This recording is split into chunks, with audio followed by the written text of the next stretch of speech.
Hey everybody, welcome back to another episode of Ask Kati Anything. I am your host, licensed marriage and family therapist, Kati Morton. I am so glad that you're here. Now, in today's episode, we're going to talk about being obsessed with our mental illness and diagnosis and why we can find ourselves spending so much time researching them. I will also explain sleep's role in our mental health and what to do if we aren't sleeping well. Then we'll dig into exercise and how it can be used as a form of self-injury. I know it can happen, and what we can do about it. We will then discuss dating someone with BPD or borderline personality disorder and how we can be more supportive. Also, ways that we can build safety for ourselves and what we have to do in order to deserve therapy. Without further ado, let's jump into those questions. Now, question number 1 says, I have been constantly thinking about my depression and eating disorder. I am always looking up articles about it, watching YouTube videos about it, and taking online self-assessments. Why could I be obsessing so much? Sometimes I feel like I'm making my mental illness all up in my head. That's key. Let's remember that.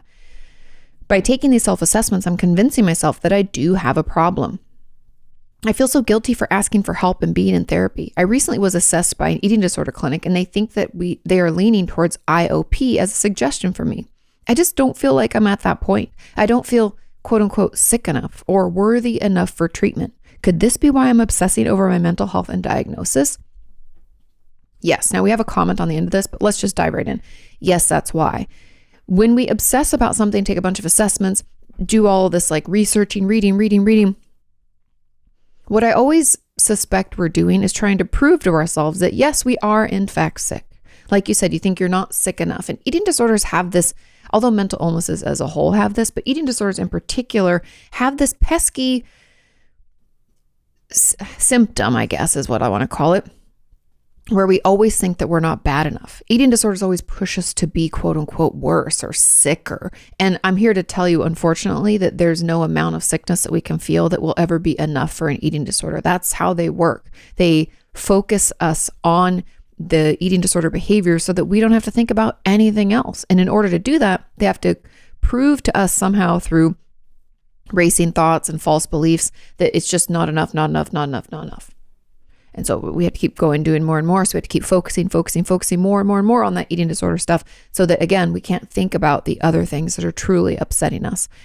And that's what's happening here. And because we don't feel sick enough and now we're getting assessed and they think we need IOP, we're kind of going into a tailspin and we're obsessing about it so much because we're like, wait, I didn't think I was sick enough, or wait, I don't think I really have a problem. It's just your eating disorder acting up as a result of the fact that you are getting treatment. And there's an interesting thing too, that when we finally, I have an old video, probably like 10 years old or more, where I talk about the fact that eating disorders get worse before they get better and why I believe that to be true. And there's a piece in there really about the fact that it's like threatened by the potential removal of it, that it like starts lashing out even more intense. Because we have to remember our eating disorders are coping skills for bigger things going on, right?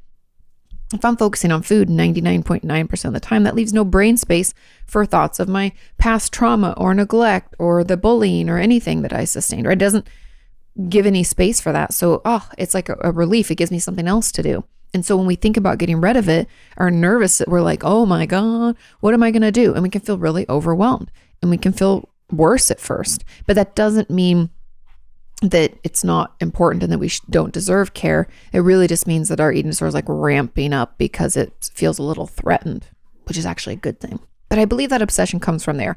It also could come from a space of like, maybe in our life through our parents or through our upbringing, we believe that we're not worthy, that things, that we don't deserve to get help because we're not good enough. I think we could have some false beliefs around that. And that could be born out of abuse.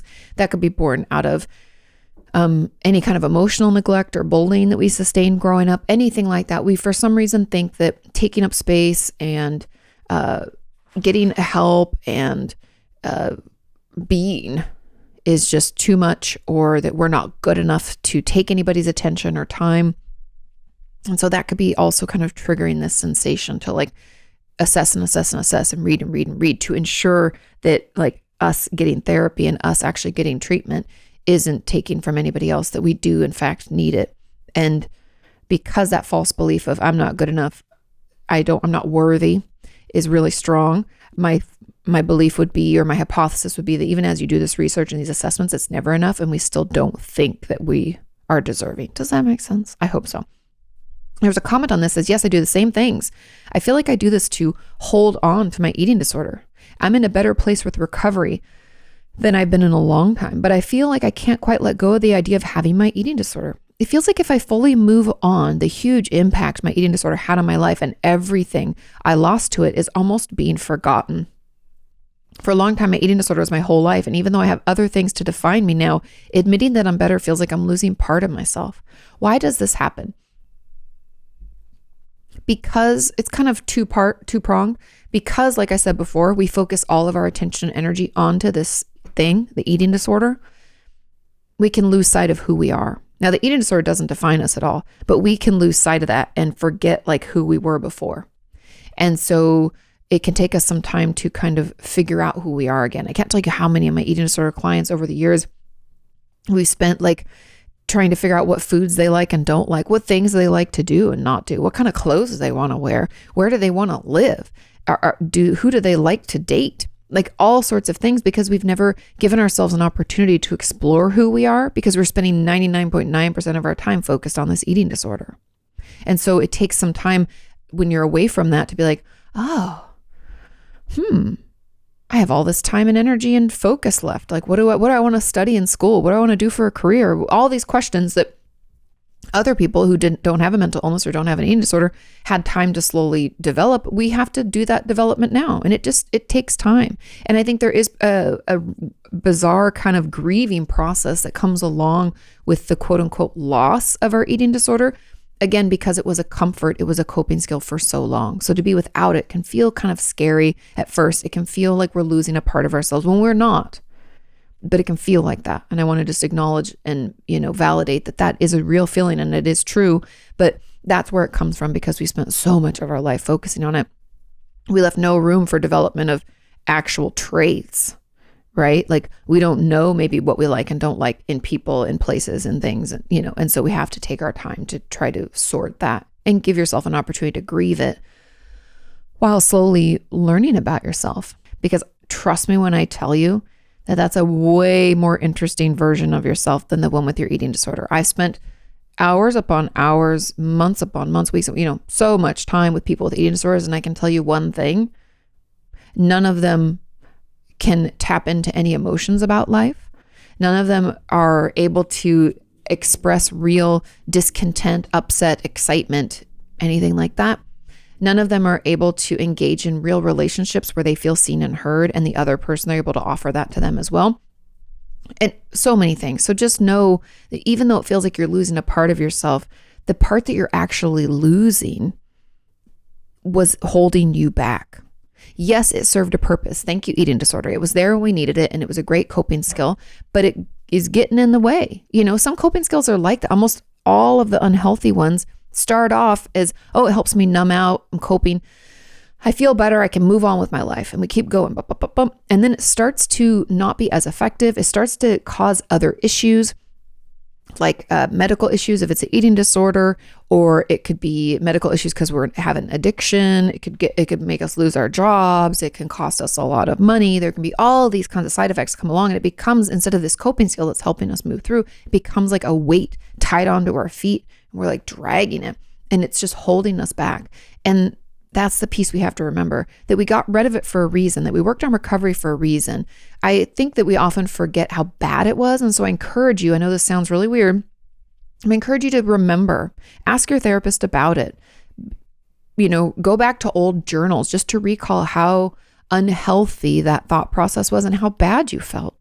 We often forget about the bad and kind of like romanticize our eating disorders, forgetting the reason that we wanted to get rid of them in the first place. So maybe that will help a little bit, but hang in there. Grieving it and feeling shitty about it is completely normal. Okay. Moving on to question number 2. It says, hi, Kati, how do you cope with life when you don't get adequate sleep? I experienced bad sleep deprivation from changing shifts originally from overnights to day shift, which made it hard to function. I was getting 4 or less hours a night. That's really bad, which I am now just recovering from, partly with medication, getting better, but broken sleep. Is there a way to cope with lack of sleep, and is healing possible? Okay. Now, There's a question, a comment on this, but I want to explain really quickly the purpose of sleep and why it is so vitally important. Now, sleep is the time when our brain cleans itself. It's a cleaning crew comes in and gets rid of like old dead dendrites, meaning, some of the information that maybe we don't use anymore. Like, like I've always joked, like that middle school Spanish, although I'm doing my Duolingo right now and I'm getting better. But things that we're not actively retrieving or utilizing, or parts of our brain that just, need a little cleansing because they're regenerating, right? All that happens at night.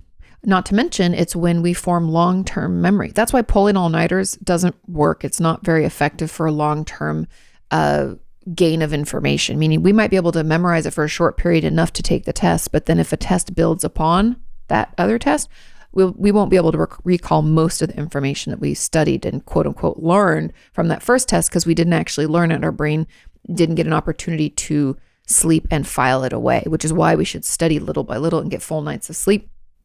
That's the most effective way to learn something. So there's a lot of importance when it comes to sleep, not to mention there's a ton. If you really want to dig into sleep, Dr. Walker, Matthew Walker, is a sleep specialist. I think he has a TED Talk, but he was on Joe Rogan's podcast. He has a masterclass he's offered. He's written a book. He researches sleep. That's like all he does. And he gave a talk at this Zeitgeist event that we went to. Google puts on an event every year. And we went to it in 2019, and sleep affects us in a lot of ways, from like sex drive and reproductive abilities to, muscle mass and gain and bone strength, everything. Essentially, we need sleep to help our body function. So with that being said, what do we do when we don't get adequate sleep? We're going to have to try to get into some kind of rhythm. Because if we don't get adequate sleep for a long period of time, the health effects are vast. Everything from like high blood pressure to heart issues to memory issues to, I can't even tell you the full list, a ton of issues. Not getting good sleep is very, very bad for us.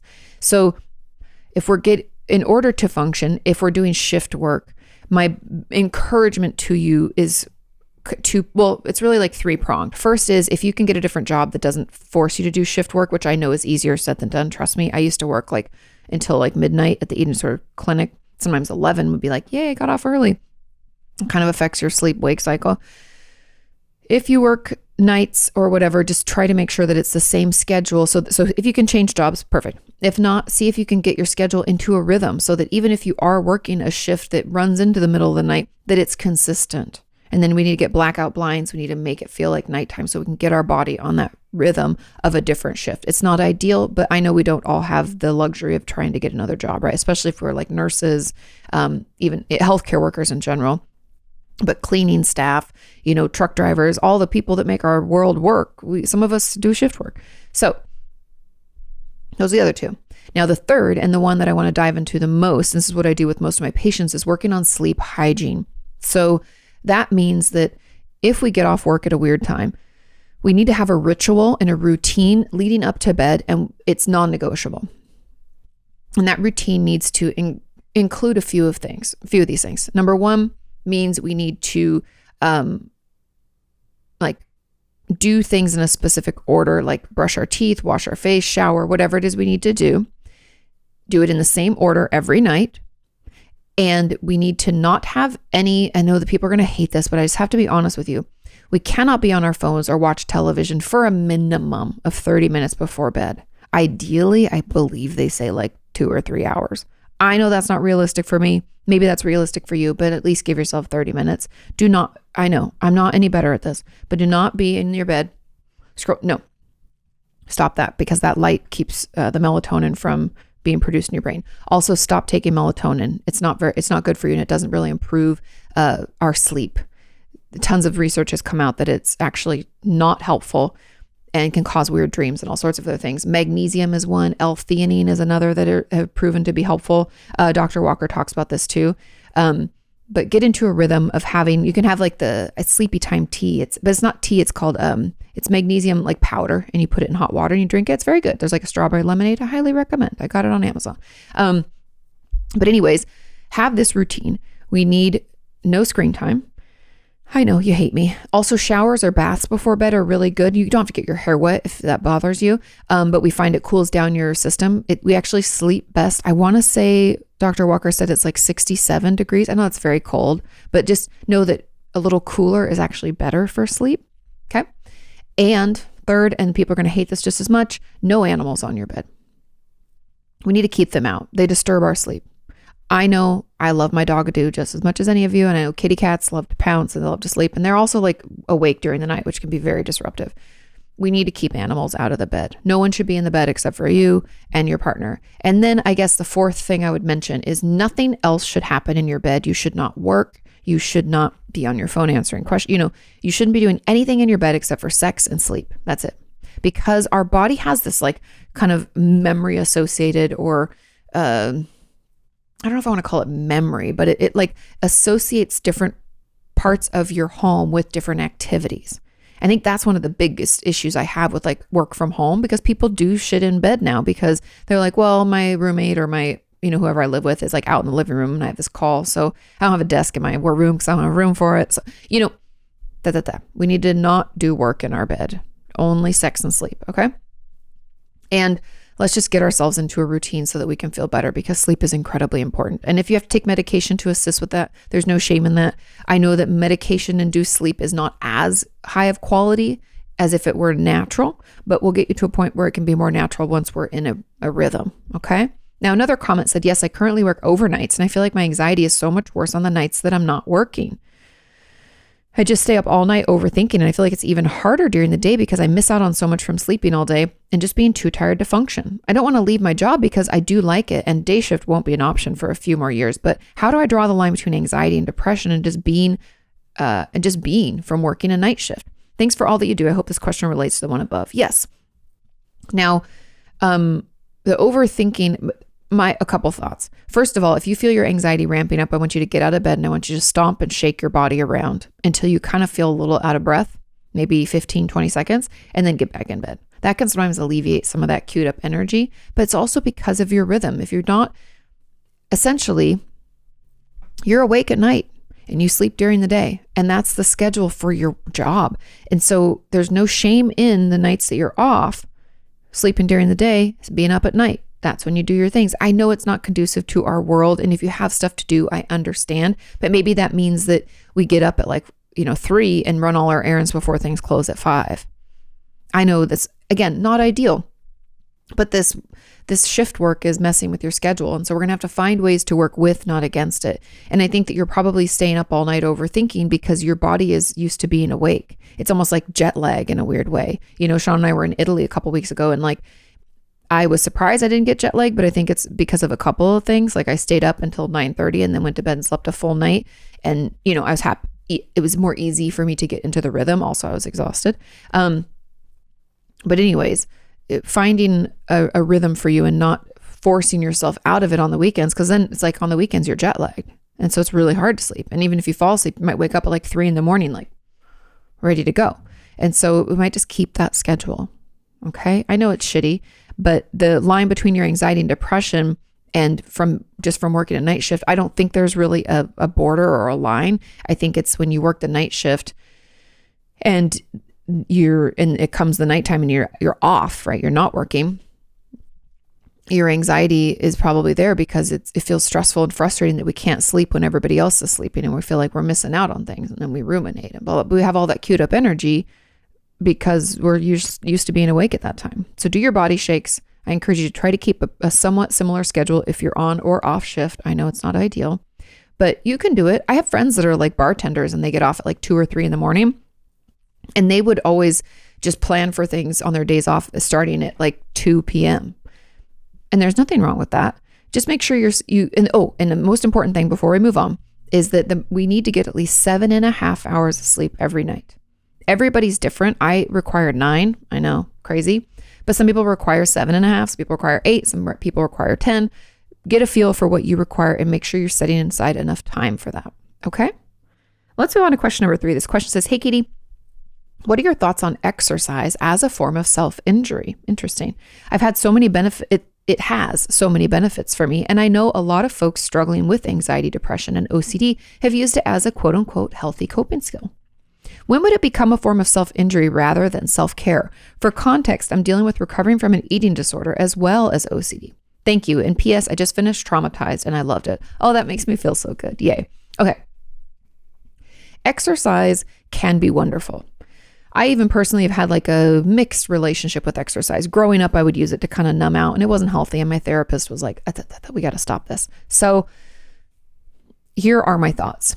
Now, exercise as a whole is important and we should be getting at least 30 minutes of cardiovascular exercise. I want to say that it's like 3 to 4 days a week.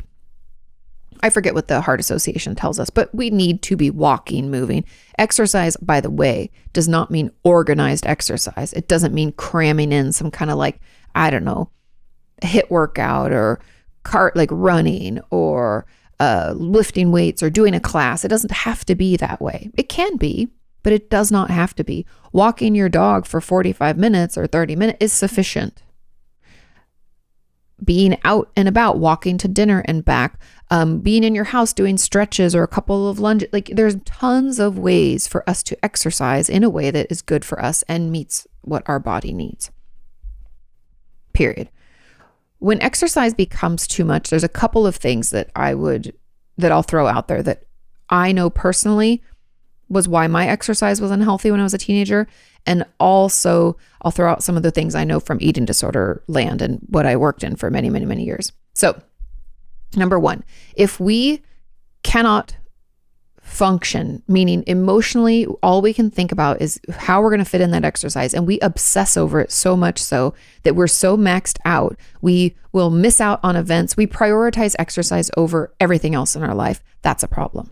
That means that if my friends want me to go out, I will run myself like very late because I have to get that exercise in and it has to be for a certain amount of time and a certain number of things. We're very regimented and we cannot, that's kind of part of that OCD piece that I would assume you're experiencing. That is very unhealthy. Exercise should not take from your life. It should give. So that's one.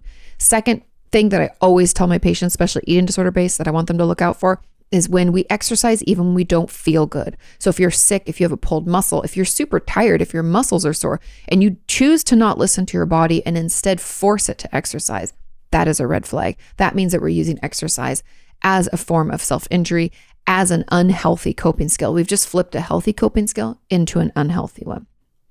And then another thing that I always look out for is if we feel like exercise allows us to quote unquote earn things like, oh, I exercise, therefore I can eat, or I can have a dessert, or then I can do something I love. Meaning exercise is like this gatekeeper that we have to follow through and do the thing before we can do anything else. Again, it's taking from us. It's not giving. Okay. Those are the things that I look out for.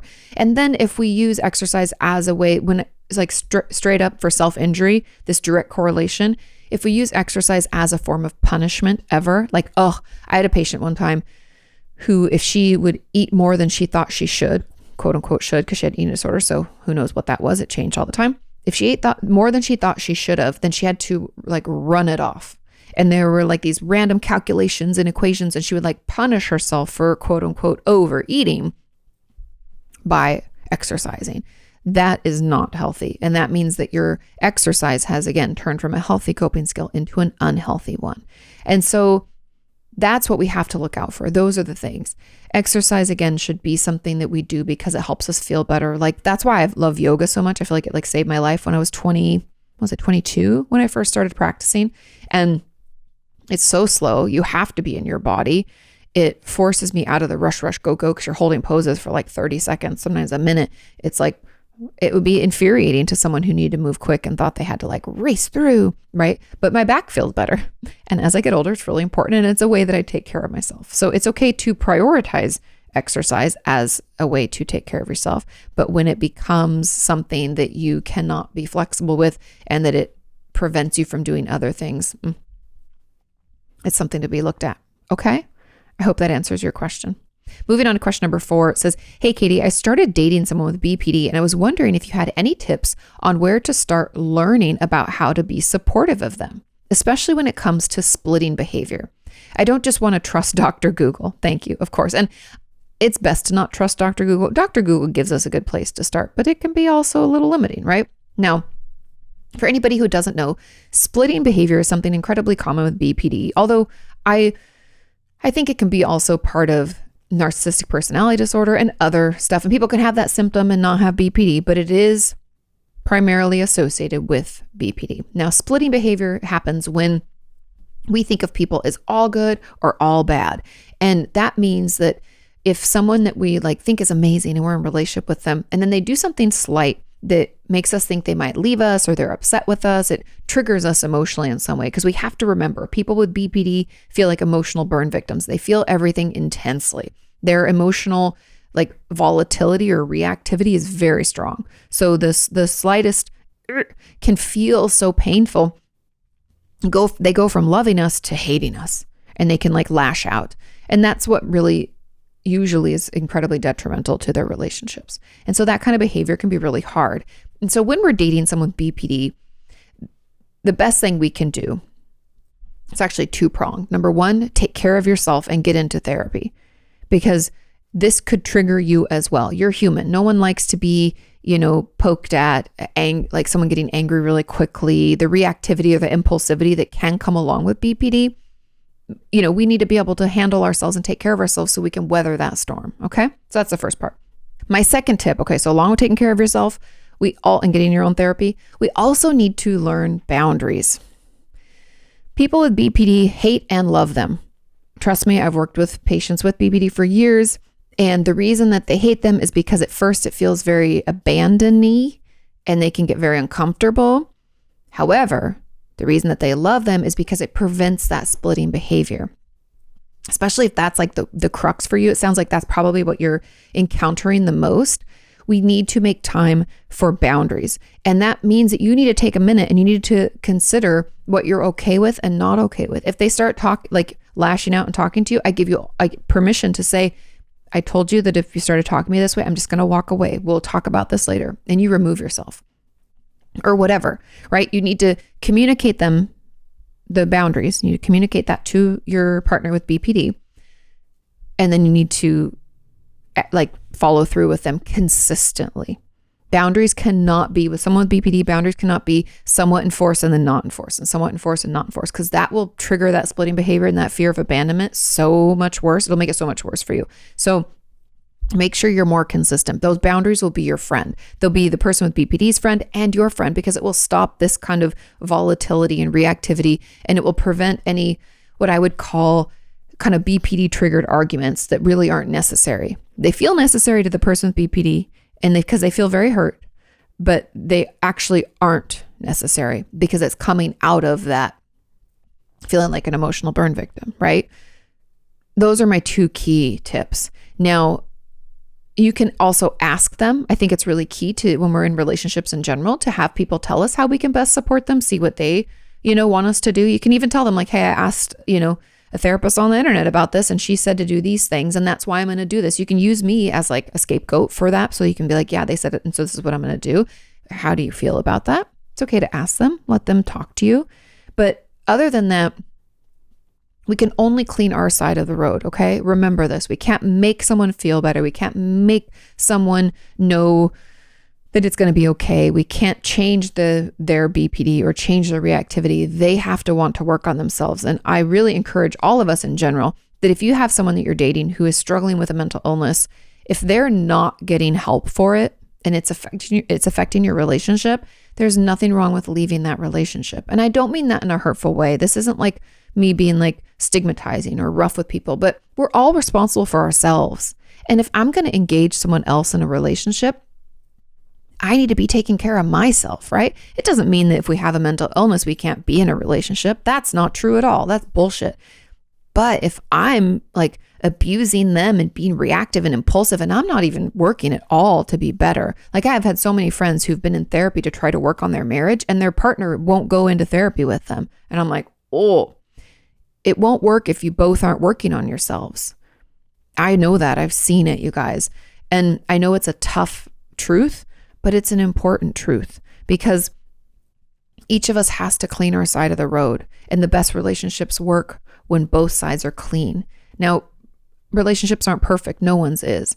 But if they aren't taking care of themselves, there's no amount of work that you can do to make them feel better. Remember, we can't make anybody do anything or feel any kind of way. We can only do that for ourselves. Okay? That's my advice. I hope that the person you're dating is getting support, and hopefully some of the tips I offered, stop that reactivity. Okay?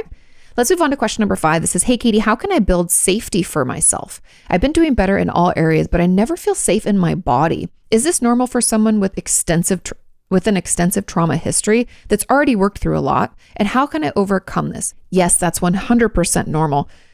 Not wanting to be in our bodies or not feeling safe in our bodies, especially when we have trauma in our past, is incredibly common because of the fact that things happened to us and we didn't feel safe and we didn't know what to do. And those body memories and the flashbacks and the actual memories can be very, very uncomfortable. Now, I would encourage you, 2 things. Number 1, I would encourage you to check out the book, Body Keeps the Score, if you haven't already. It's a lot, take your time with it, but it's incredibly beneficial, especially when we're talking about this kind of stuff. Second is look into somatic experiencing. It's a style of therapy. If anybody in your area does therapy that includes like somatic work, or they do trauma-informed yoga, they actually offer trauma-informed yoga through Hope for Recovery. That's Hope, the number 4, Recovery. I want to say it's .org, but you'll find them. It's free.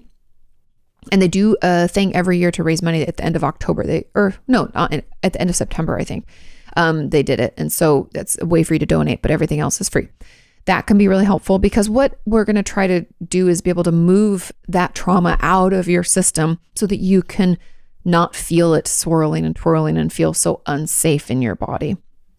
That can be another great avenue for healing, because talking it through and processing through a lot of it can be beneficial, but there's like that key piece of what I would call like body work, which I know sounds kind of icky and weird, but it helps us move the trauma out of our nervous system and out of our body so it doesn't keep swirling around. So that's like 2 kind of ways that we can go about this. Now, the third and final kind of tip I have for you is when it comes to safety, sometimes also just know that if the word safe feels unsafe, it's okay to seek a neutral stance too. So when I say safety, know that you can use it interchangeably with neutral.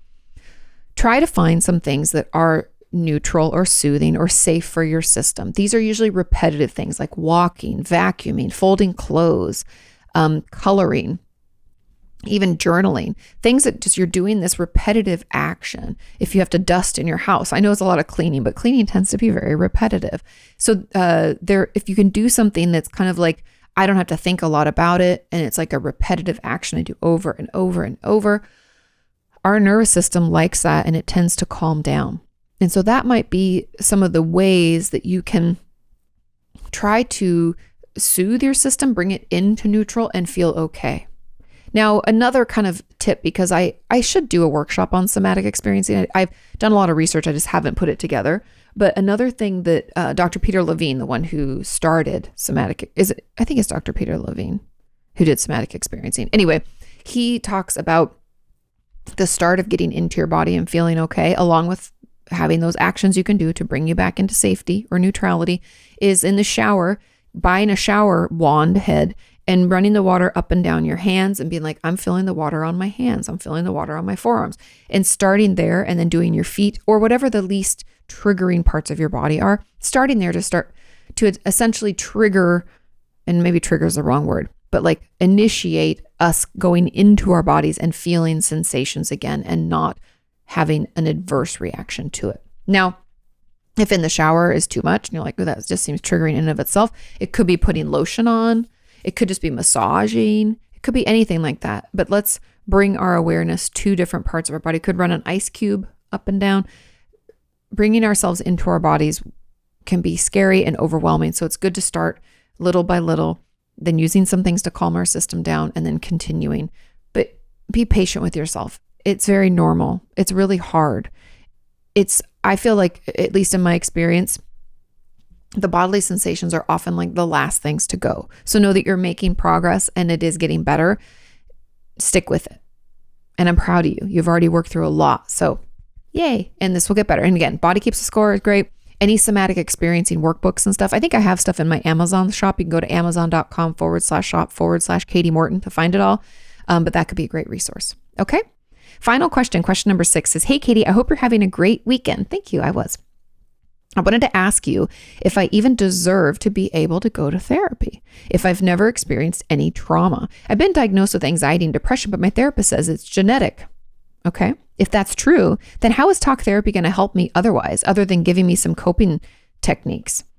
I feel like I need someone to talk to, but whenever I go into therapy, I feel like I'm taking up the spot of someone who needs it much more than I do. My therapist has told me that medication might help, but my parents don't allow that. Oh, I'm sorry. Because of this, I feel like my therapist is giving up on me. Should I just stop going to therapy? Thank you for all that you do. Okay, a couple things I need to clarify for you here. Everyone deserves to go to therapy and has a right to take up that space and take that hour. You're not taking it from someone else. You're utilizing a resource to get the support that you need. We don't have to experience trauma to be deserving of care. I go to therapy. I don't have a traumatic past. I was never abused as a kid. Thank God. I still deserve therapy, and so do you. Anxiety and depression can be debilitating, and there's a reason your therapist is asking about medication. I would encourage you to see if she'd be comfortable, or if you'd be comfortable, bringing your parents into sessions so that she can talk to them about it, because medication's really like getting your head above water. My hypothesis is that your therapist is offering like tools and techniques, but you're not able to utilize them because your anxiety and depression are too intense. And so she's like, well, maybe medication would help you feel a little better, so that you can then do those things. And she could help talk to your parents about that. So maybe that's something we can look into and think about. But let her know that you feel like she's giving up on you because your parents aren't allowing for that. Talk to her about that. It's okay. You have every right to be in therapy. You have every right. You're not taking it from anybody else. And genetics play just as important of a role, right? You're like, I'm genetically predisposed to these things. That doesn't make it any less than someone who isn't, I guess. Almost everybody who has a mental illness has some genetic predisposition for the thing they're struggling with. Not all, I mean, I guess PTSD is different, right? It could be something that happened to us and it caused us to be traumatized and we develop PTSD. But mental illnesses almost always have a genetic component. That doesn't make it any less valid or important, and doesn't make you any less deserving of care. You deserve treatment. You're not taking it from anybody else. You're utilizing a resource to better yourself. And I'm proud of you. So see if your parents could come into session. I know it's uncomfortable. I know you hate it, but sometimes a therapist can be more convincing. If we think medication could be helpful, I want you to have that opportunity. And I would not stop going to therapy, but express to your therapist some of your concerns and what's going on. And let's move from there, okay? It'll get better. Hang in there. I'm proud of you for reaching out for help and getting it. Let's just make sure we keep that going, okay? Thank you all so much for listening and watching. Thank you for sending in your questions. Have a wonderful rest of your week. Do your homework, and I'll see you next time. Bye.